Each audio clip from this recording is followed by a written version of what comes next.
Thank you, everyone, for coming. We've got an awesome panel of some Bitcoin experts today.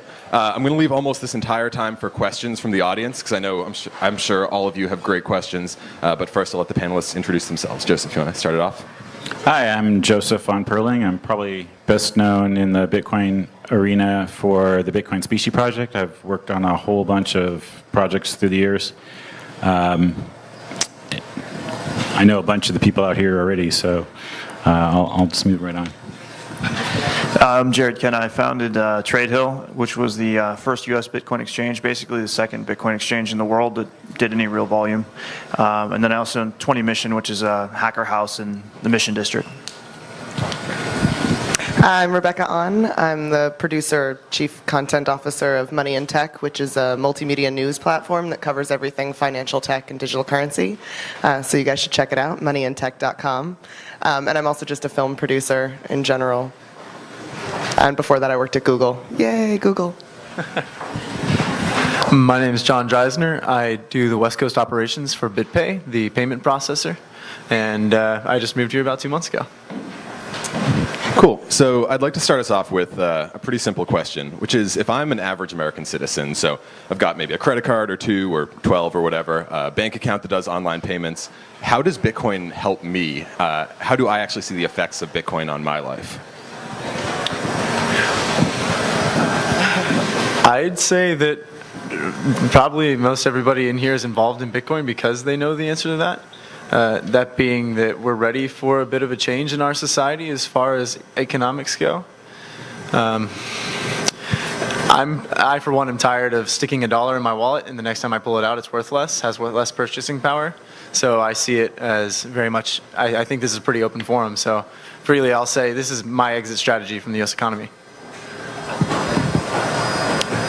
I'd say the most important thing about Bitcoin is the decentralization and the fact that we can hold our own wealth, that we can control our own wealth.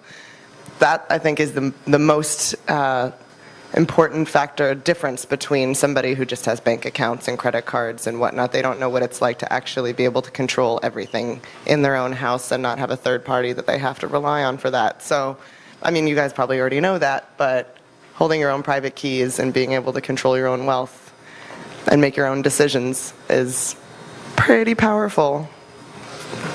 Yeah. We're a nation of immigrants, and we send about $500 billion a year around the world. And you get pretty screwed. I think they charge, up to, 10%, or average is about 10% with Western Union and whatnot. When you're sending smaller amounts to, a country like Honduras, sometimes you pay 25% fee to send like $100 or $200. That's absolutely ridiculous. So that's what most excites me about Bitcoin, and I think that's what could really change. And there's a lot of things that Bitcoin can change, but the fact that you could send that same amount of money much faster without even using a third party, without even really trusting too many people in this process, for pennies compared to 25%. I'm going to start by saying I absolutely agree with everything you all said. Really, I mean, as a store of value, obviously, it's really good for that. What it does for the third world, I mean, all the people here. The question is, what good is Bitcoin for the people here? I'll tell you, as much as we benefit from Bitcoin, the benefit to the people elsewhere, especially in the 24 nations in the planet right now that have an inflation rate above 10%. You're talking about Sudan, you're talking about Argentina, you need 20, 30, 40, 60, 70% inflation per year. You can't save for your children's education, you can't do anything where you're planning for the future because your money isn't any good. It's not going to be as good as it was this year, next year, and the year after that, you can't save. So your future is gone, and the hopelessness and despair that results in a society from that is endemic and deeply tragic. And the other really wonderful thing is more on the philosophical level, the disintermediation of the global banking cartels and the enablement of individuals to do what they can do and the freedom of transaction that it provides, where any 7-year-old kid can download a wallet and have essentially a bank account anywhere in the world. This is something that's never existed before. It's really world-changing, and I'm just happy to be a part of it. Yeah, absolutely. So Jared and Joseph touched on this a little bit, but I'd like to hear from you two about how you think Bitcoin can affect people in the developing world, in nations where there might be more than 10% inflation or capital controls or other issues that Bitcoin might be able to help with.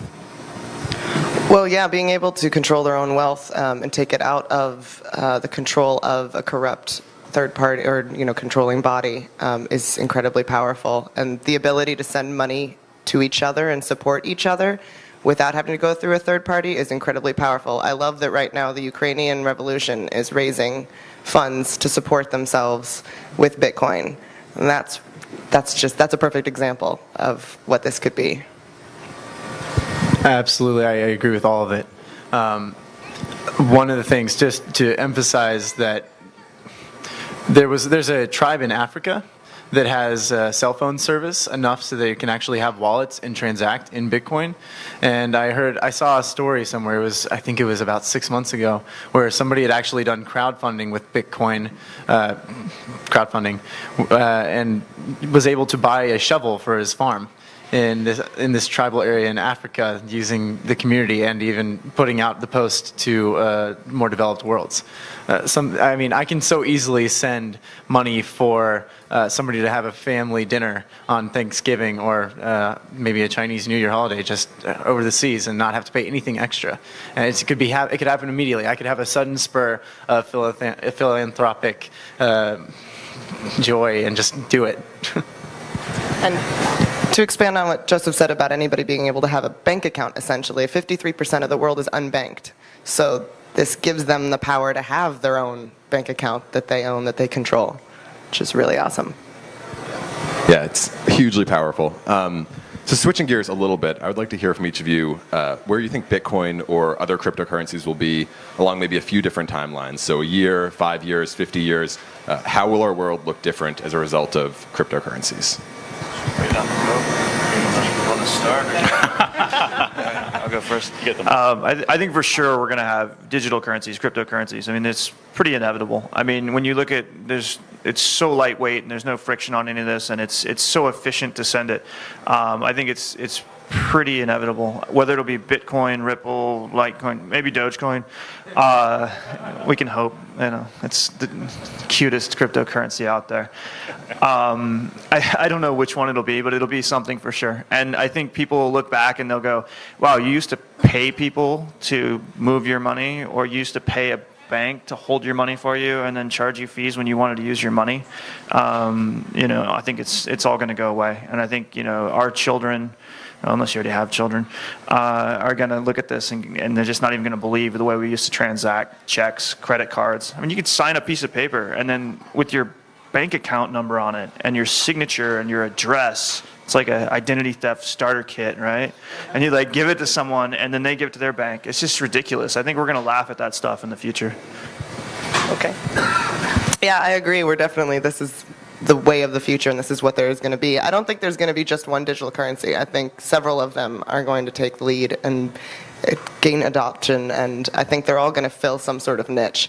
I mean, we're seeing Dogecoin grow immensely right now because it fills a different target audience, a different market than what Bitcoin does, than what Litecoin does. It's amazing that way. It's bringing more people into the cryptocurrency world that wouldn't otherwise have been interested in it, or wanted to learn what it was. So I think there's going to be a whole slew of them that support and complement each other in different ways. And I also think that the distributed cryptocurrency ledger concept is going to be expanded upon immensely in the next 10 to 20 years. We're going to see distributed concepts, decentralized concepts across the board, distributed voting, distributed corporations. The voting thing is really, really exciting to me.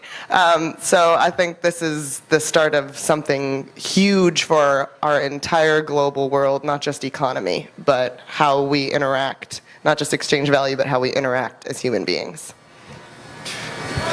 Yeah, they just hit the nail on the head for the currency, absolutely. I'll add a little bit more to the protocol. Something I'm really excited about that I think will happen when there's enough incentive for it is the idea of micropayment channels being able to make each of us our own internet service provider together, working together using proof of bandwidth, proof of storage to monetize actually providing internet for each other.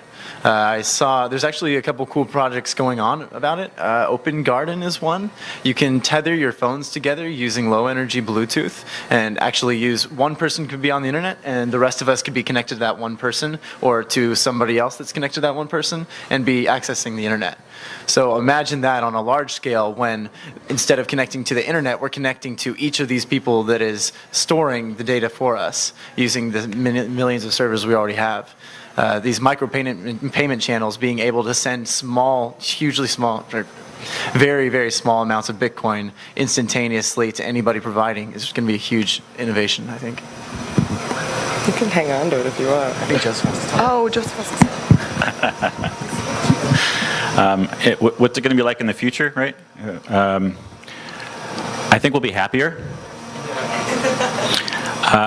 There's a lot of frustration. I mean, it's like that thing where you're in pain and you don't even know it until the pain stops.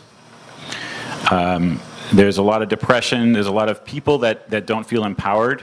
And the things this does for the individual, cryptocurrency in general, it empowers them. It gives them permission to be their own center of commerce and to be their own individual in the world and to be their own merchant or transactor or their own bank.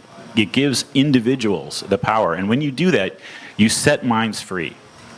I mean, you unlock the potential that people have stored within them that they may not feel like they have permission without having something like a cryptocurrency to make it possible.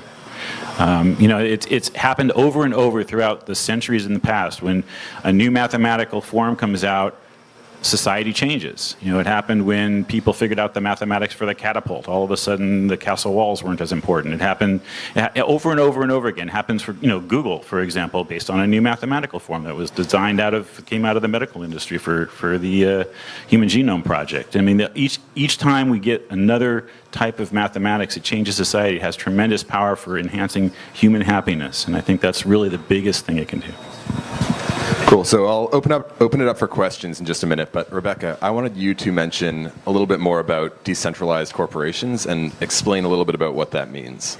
So it's a similar concept to how the cryptocurrency works, where there's a distributed ledger that is the same copy on multiple machines. Multiple people have the exact same information. So in a corporation, you could run the company with math-based algorithms that are programmed on all of the machines of the people in the company. So everybody has the same exact copy of what's going to happen, and things can happen automatically. You don't need, you wouldn't need your insurance company to tell you what you can or can't do in your company. You don't need a bank necessarily to help you operate as a company. There are so many things you can automate. There's so many things you can put into the hands of the people running the company, and just make it more of an autonomous, open-sourced business. I don't know. Somebody else want to take a stab at it? No, there's a great explanation. But just so Bitcoin, the protocol, this blockchain, the point being you can actually IPO on the blockchain. You could sell shares of your company for Bitcoin and trade the shares of the company on the blockchain. So it's the idea of creating a DAC, a decentralized autonomous corporation. Cool. So any questions for our panelists? You can either go to the mic or I can just repeat your question. Yeah.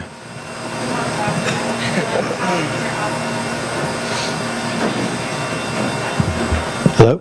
Hi, guys. Thanks for putting this on. I'm David. Nice to meet you. I've been learning about these very kind of targeted community-based coins like SolarCoin and DevCoin, and I'm really fascinated by this because there's an alternative way of getting these coins other than exchanging old world currency for them. It's almost like a video game, but in real life. And as a game designer who's been thinking about, how can we make the world better? I'm like, well, what if you could get money for doing things that don't have to do with commerce? And now those kinds of coins are coming into existence. And I wonder if you could could speak in depth about those. I imagine there's some kind of knowledge you have about this, the effects it'll have, the dynamics as it's introduced to society, and maybe if you know of any other examples other than the two I mentioned, that would be really great. Yeah, there are a lot that are cropping up. Songcoin, SolarCoin you mentioned. I think SolarCoin is fantastic because you can earn a solar coin for every 1 megawatt of power that you generate back to the grid of solar power. And that's really, really cool concept. And you're right, it does expand on the sort of in-video game purchase concept of you work on something here in the video game and you get credit back to you for the video game for the work you did. And none of it is actual fiat currency in the process. So I think this is fantastic. This is what I mean by there are going to be lots and lots of cryptocurrencies out there that fit different needs and different purposes. So I think SolarCoin in particular is the one I'm really fascinated with right now, but I think there's opportunity for a lot more. Sure. Want to know? Yeah? No?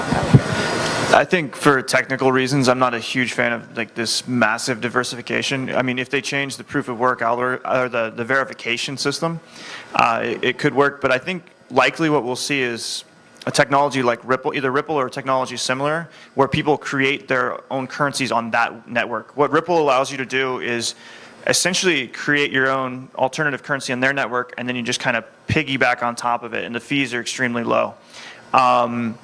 If you have something like, say Dogecoin, and then it gets this giant following, and then all of a sudden everyone abandons it or it starts to decrease, you'll have people that'll do, market manipulation either with the currency or with the processing power.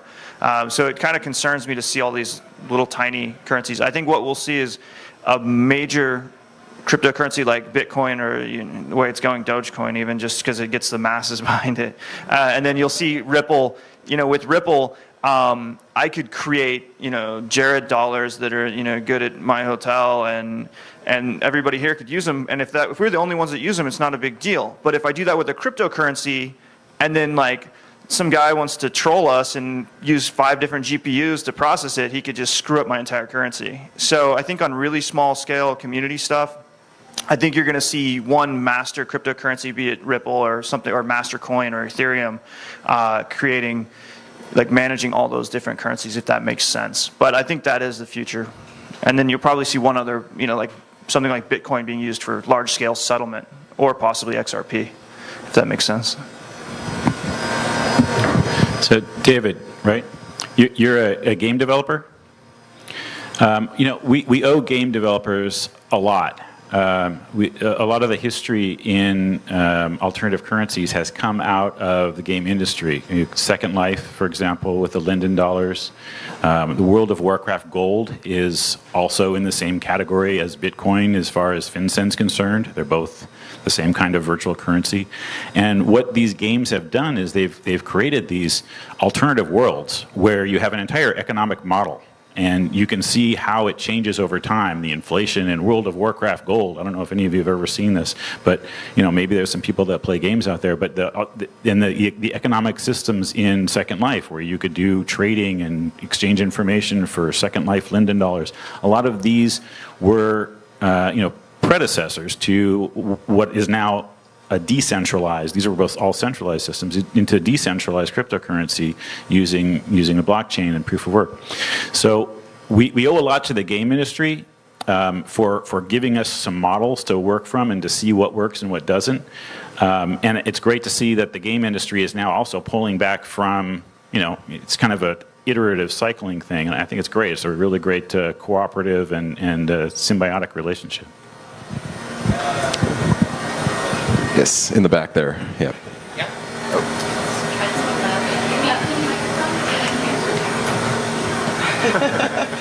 Go all the way around. If other people have questions, you can probably line up behind the microphone just to save some time. Here she is. So I was really excited about Bitcoin until I lost a lot of money.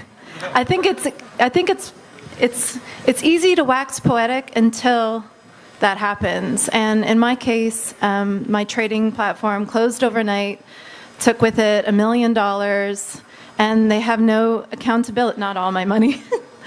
They have no accountability. I mean, there's like nothing being done. It's been over a year. And so to have you guys like speaking so idealistically about it, the fact that it's decentralized corporation, there's no one for me to turn to, whereas like if I had had a transaction through my bank go wrong, I could call my bank and most often they'll take care of me. And I mean, just this week, Mt. Gox also lost money, $350 million, just possibly gone. I thought it was one of the more trustworthy trading platforms, not so much. Well, Mt. Gox had problems since I stopped trading on them in 2011. They had they got hacked in July of 2011, I think. And then there's people that were waiting months and months to get their money out. And it's Mt. Gox, like there was a lot of warning signs, but at the same time you would think that you could kind of trust these people. Yeah. Oh, sorry. You can answer first. Just real quick, I do highly encourage people to be in control of their money. So I certainly would not encourage anybody to leave their money in an exchange unless you're doing day trading, and if you do that, good luck. I personally feel more secure holding my own money. Similar concept, make sure you store it somewhere where you have control of your private key, because that makes it where you actually are in control. If you put it on somewhere where you've got an account, your account can be frozen, you can't make a withdrawal, your account could be seized. We're in the early stages of an infant currency. It's important to keep track of your own stuff, and don't put anything in that you're not ready to lose. Similarly, well, actually, that's really it. I've heard there's no crying in Bitcoin. So. Yeah, that's the nature of anything in this early of a stage. And there are regulation conversations happening also in the US and around the world. Slightly less positive in many places around the world, but I'm emboldened by the conversations happening in DC and New York right now. And California just passed a bill making it lawful money in California, which is awesome. Yay! Get California! Woo! To clarify, that's because California is the only state where it was technically illegal by law. So it's still good in every other state. They just rewrote it to say it's not illegal, so fair enough. But it's still a good move in the right direction. So I think there will be more regulations built in, but I agree. Holding your own private keys right now, while it's so volatile and there aren't those plans in place to protect you and to help you, is really important. And if you're going to get into something on the ground floor like this, just being really smart about it is important. But at the same time, where did she go? You said that when your exchange went down, nobody reported on it. Next time something like that happens, let me know. That's why we started Money in Tech, was to report on this stuff as it happens in the right way. So Rebecca at moneyintech.com, let me know. Next time something happens. Hi guys, I'm Nick from LA. How you doing? Thank you so much for being here. We definitely appreciate you taking the time to sit on this panel and offer this very intriguing discussion.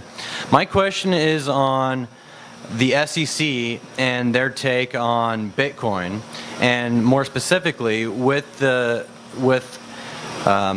crowdfunding on the horizon. How do we see those two interacting, and what sort of regulation might be coming down the pipe? I mean, if you look at Pirate at 40, which was the Trendon Shavers out of Texas, he basically ran a giant Ponzi scheme.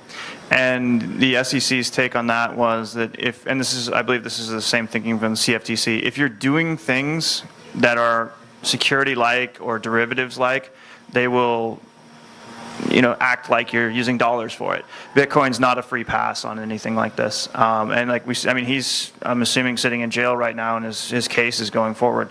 And this is not real money. Did not work with the SEC. And then the CFTC's come out and said that they actually went out as far as saying that in the future, if we pass a law, we can punish you for crimes you did before they were illegal, which is kind of weird. But you got anything you want to add to that? Yeah, well, they may say that, but I haven't seen that happen in a court yet. I mean, that's a fond wish for the CFTC. The CFTC is going to get some control over Bitcoin regulation, absolutely, when the Winklevoss Trust comes out, because that squarely puts it into a commodities futures trading platform. The SEC, as a regulatory body, they're in charge of securities. So if distributed companies, that sort of thing, they could have their say there. I mean, this is just the United States. Right? There's another 200 and some countries we got to worry about as far as regulatory effect. But Bitcoin's borderless as well, so it's pretty easy to move it around.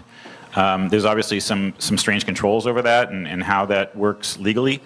There's some interesting law. There's a FBAR regulation, the foreign banking. And you have to register an account that you have as a foreign account. If you have more than $10,000 anywhere outside of the United States, you have to register it in the United States as an account that you have. Well, the Bitcoin blockchain is everywhere. So if I have $10,000 in Bitcoin, is it outside the United States or inside the United States? I mean, I'm not really sure. So there's a lot of this stuff has not been decided by any court, and a lot of the regulatory bodies are throwing out salvos of information saying, we think this is what should happen, but that doesn't make it true. That's just one branch of the government. So the United States has three. So we haven't had the legislative branch. We have every once in a while we get a law like California says we have lawful money now. Well, okay, so that's great. Now World of Warcraft gold is also lawful too, I guess.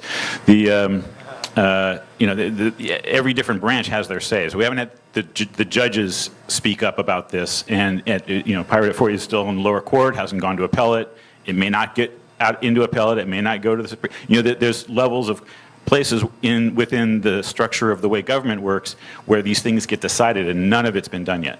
So right now we're in the period. It's in beta. The software's in beta. The government is in beta. No one knows what's happening. It's all up to us, is really the point I'm making here. So if you've had $1 million stolen, you have to go get it back. And with Bitcoin, if you don't have sole control of the private key, you don't have it. And this is kind of an educational process too for the way banking works. I mean, you give your money to a bank, you don't own that money anymore. The bank owns it.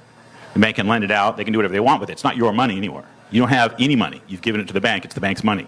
What you have is you have an account, which is an agreement with the bank that they'll probably give you the money back.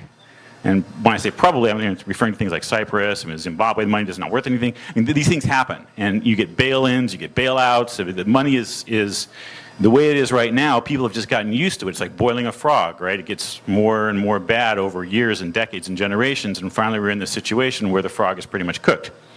So now we get, this necessity has brought about this wonderful new technology that has kind of reversed it and flipped it on its head, and it's given us a new hope. So, capitalize on that, and take advantage of it. Yeah. Thank you, guys. Is there any protection from doing currency manipulation with social engineering and creating arbitrage situations? Yes, the question is there any sort of protection or anything regarding currency arbitration and manipulation via social engineering or any sort of process that might affect the price of the currency? Education, I guess. I mean, it's like anything else. I mean, that happens with every commodity, every currency, the way people think changes their mind's value of what the stuff is. So absolutely that happens. I mean, social engineering, if I go out and say, yeah, Bitcoin's horrible and you should never do it, and if everyone walks around moping, but take a look at the people that have Bitcoin, how many of them are smiling? Yeah, there's not really at all, but there's not really, we go to war with a Middle Eastern country and the price of oil is going to go up. I mean, it's the same concept. You can't really control it at all. The only thing is, it's really weird. Tiger Direct started taking BitPay and the price went down. It's really hard to judge it. I stopped trying to predict what's going to happen to the price a while ago. Hi. So I'm interested in the question of wealth, equality, and inequality. You mentioned earlier that one thing that's really nice about Bitcoin is it makes it easy for you to give money if you want to do philanthropic giving or if you want to contribute to an activist cause, for example. But it doesn't seem as obvious to me that that is necessarily a positive good because what people end up with is actually very volatile, right? Everything you just said is like, if you want to get to Bitcoin, only spend money that you're willing to completely lose. You don't know what the value is going to be. It's going to move around. So it seems as though Bitcoin is like a playground for people who can tolerate that kind of risk, right? Or for people who maybe have the educational and technological privilege to understand technically how it works and understand how to protect themselves cryptographically or to use the right tools, right? There's a lot of knowledge that not everybody has that's sort of confined to people who really have the time and the history and the background to know how to use Bitcoin safely. So I'm wondering, I mean, given that there are all of these, tolerance for risk is a privilege that not everybody has. If you think that the use of Bitcoin is going to increase or decrease wealth inequality, and why you think that's the case. So, I mean, I think anytime you're using it for aid or something like that, I would just change it into the local currency. And it's still early. As it evolves, it'll be easier to do that in these countries. If you want to help some kids in South Africa, you send it to them, and ideally they should switch it into South African rand. And bummer if it goes up 300% next week, but they won't have to worry if it goes down by 50%. I think one thing that's really interested in looking at here is, does anyone know the percentage of money that's lost when you send money you donate to starving kids in Africa? It's most of it. I mean, it's over a quarter, I'm sure. It's ridiculous the amount of money that's lost just getting your money to some starving kids in Africa. If you look at it like this, if we can take that number from, say, 25%, don't hold me to that, but it's terrible, and we can bring that down to 2%, 1%, 0.5%, whatever. I mean, the billions of dollars in additional aid that would be added just by using this technology is absolutely insane. And I haven't heard a lot of people really bring attention to that, and I think they will in the future when it really catches on and it becomes practical to actually do that. Yeah, I'll add to that.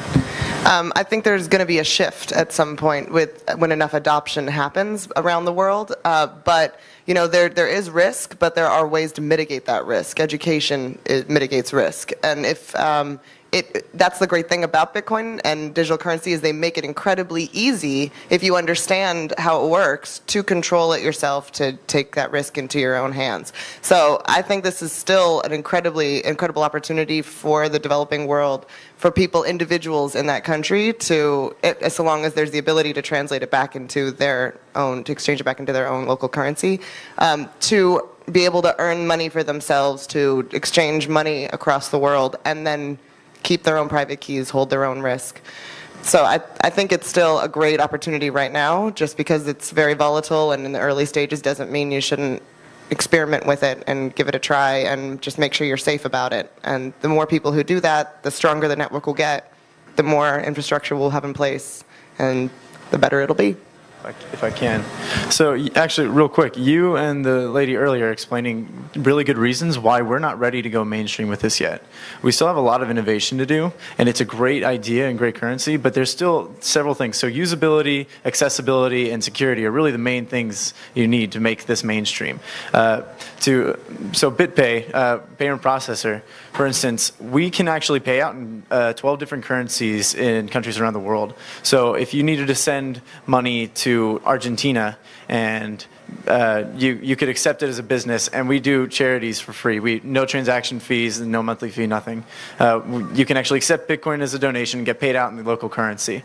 So that's one way that we actually take on the volatility risk of that as well. It's because we guarantee an exchange rate for a 15-minute window after you've generated an invoice. So that's one way that we can help in making this more usable. There's a lot of innovation to be had this year in security using something called multi-signature wallets, where you can have more than one private key necessary. For instance, 2 of 3. Say there's 3 private keys that give you access to a wallet, and 2 of them together have to be used in order to gain that access. So you could give your bank one, you could keep one, and give your mom one. So you and your mom could get it in case the bank went rogue, or you and the bank can work together to get it whenever time you want. And you trust your mom, obviously, I'd hope. So, but to those points, that's why we're not ready to go mainstream. But we have a lot of room for innovation, and we're really excited to see it start happening. We just put out a tool called Bitcore, which is a JavaScript-based library that speaks directly to the Bitcoin protocol. And we're really excited about that. It allows for multi-signature. It allows very easily to create an app to use the Bitcoin network. So. I guess yeah. I'm going to go way out on a limb here and fundamentally disagree with your premise. Okay, go. The people that take the most risk are the least wealthy.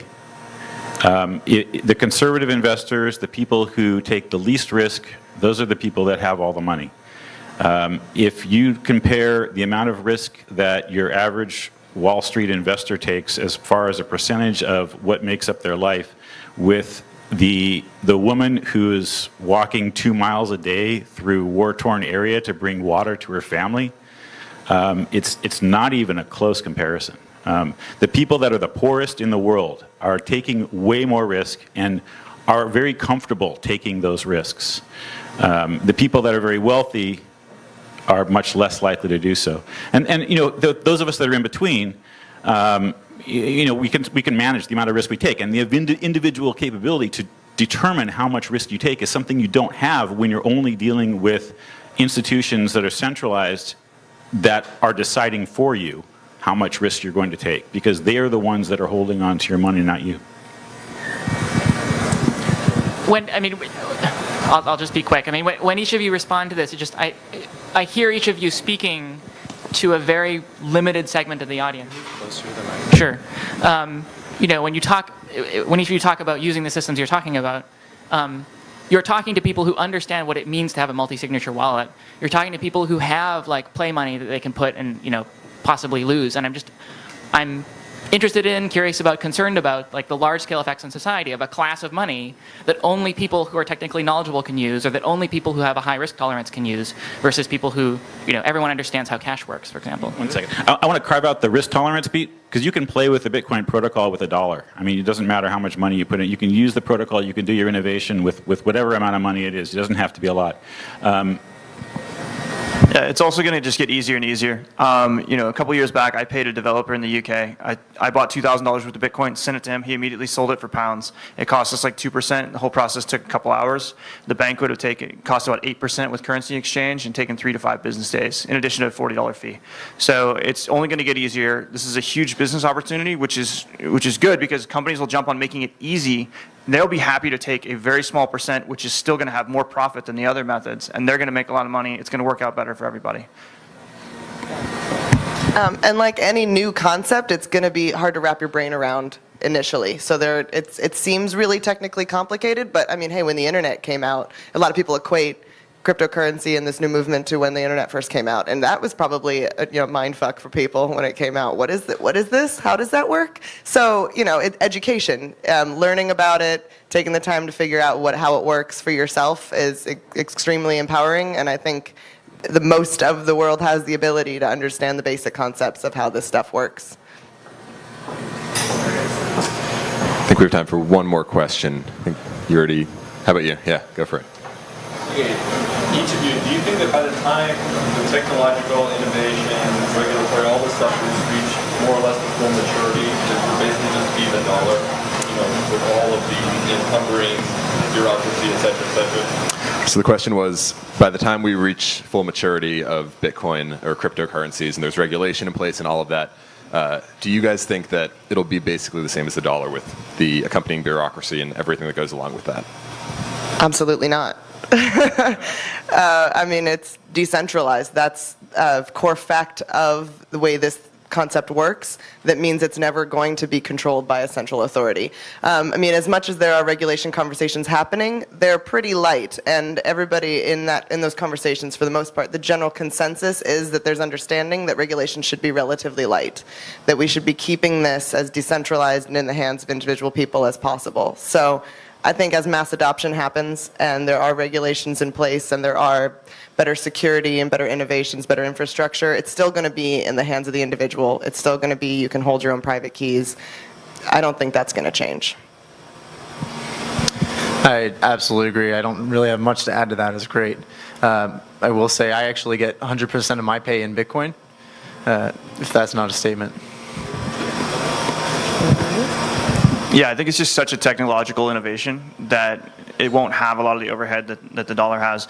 You know, if you look at the way we send large amounts of money right now, it's primarily done through wire transfers. Bank of America has an entire building devoted to fraud, to fight the fraud on those wire transfers. With Bitcoin, you can literally just automate that entire process. So I think it's just such an innovation. I don't think you can encumber it like you can the dollar. Right. I mean, a lot of the problems with the dollar and the reason for all this necessity for fraud detection is because those transactions aren't happening out in the open where everyone can see them. So if there's fraud, there is a public record, permanent public record forever that everyone can look back at for all time throughout history. So it's you know, maybe when you were a child in school, you know, the teacher would say, this is going to go on your permanent record. You knew it wasn't true. But with Bitcoin, it is true. it's forever. If you're going to do a crime, don't do it with Bitcoin, because that record is going to be there for all time, and your grandchildren are going to have to live with that. So, there's some level of self-regulation that goes on, just an enforced honesty, and I think that's only going to increase as more and more people get caught. I mean, the people that are into it for the greed, they're into it for the how much can they scam. They're getting kicked out in the early days, because this stuff is, it's transparent. It's the ultimate transparency. You have this giant public ledger that's entirely out in the open for everyone. And what we're going to see with Mt. Gox, I mean, this is essentially just this massive forensic accounting problem. There's going to be some amazing tools developed to track all this money. I mean, you have these transactions that were, someone said, give me my money out of Mt. Gox, send me my Bitcoin, and they got their Bitcoin back, and then they sent out a malleated transaction that changed the transaction number in the blockchain. Then they went back to Mt. Gox and said, okay, send me my money, I didn't get it. Well, they did get it. And both the times they got it are in the public blockchain.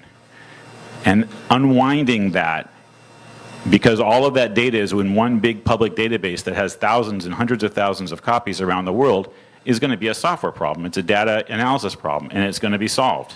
And these guys are going to get caught, if the resources go into doing it. Now that there's so much money has been potentially lost, those resources are going to be there, and that development is going to happen. So, it's going to become much, much more honest as the days go by. I think that's all the time we have, unfortunately, but can we get a big round of applause for our awesome panelists?